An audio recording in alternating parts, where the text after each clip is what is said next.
It's your favorite feminist healthcare reformer, Barbara Seaman.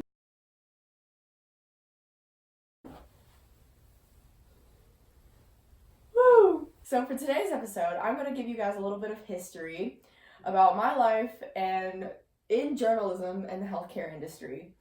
So a bunch of you guys have asked me questions about why I became a healthcare advocate for women, and as well as educate women about our own health, reproduction, and medications. Well, when I was 25 years old, in 1960, my aunt passed away from uterine cancer. Through watching my aunt suffer through her illness, I learned the dangers of estrogen, the female hormone. The doctors who treated my aunt advised my female relatives and I to never take Premarin, which is a medication, estrogen-containing medication used to treat the symptoms of menopause or cessation of menstruation. I was horrified that my aunt's physician had failed to disclose the risks of the medication with her, and thus failed to let my aunt make her own informed decision whether to take it or not. After my aunt's death, I grew to be passionate about informed consent, or patient permission given to the doctor to begin or continue treatment while being aware of the potential consequences. This event prompted me to write several articles on the effects of estrogen on breastfeeding and natural childbirth. However, I am also known for my writings on drug safety, particularly my early writings about the dangerously high levels of estrogen in the first generation of contraceptive pills, and more recently, the overprescription of the hormone therapy for menopausal women. In 1969, I wrote my first book addressing the issue called The Doctor's Case Against the Pill, which initiated congressional hearings into the safety of birth control pills and in the United States, and catapulted women's health issues into the national spotlight. By the 1980s, the dosage of estrogen in oral contraceptives had decreased dramatically.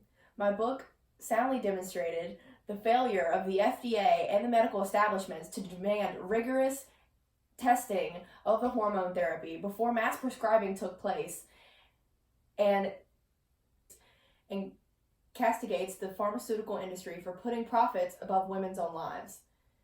One of my most famous quotes from The Doctor's Case Against the Pill was, according to the West model, pregnancy is a disease, menopause is a disease, and even getting pregnant is a disease. Dangerous drugs and devices have been given to women, but not men, just for birth control. Many doctors think just being a woman is a disease.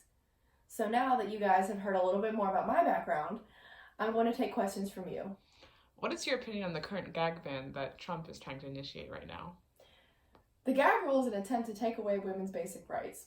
Okay. The Trump-Pence administration rule bans doctors in the Title X program across the country from telling women how they can safely and legally access abortion.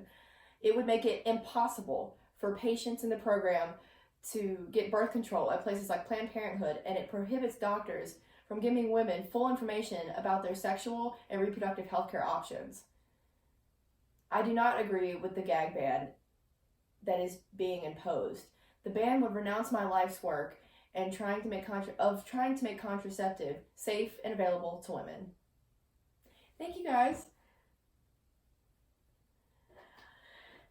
So tune in next week for my next conversation, the pill, why it's great, and what's going on with it, and how it does what it does. Woo. Bye guys. Barbara Seaman.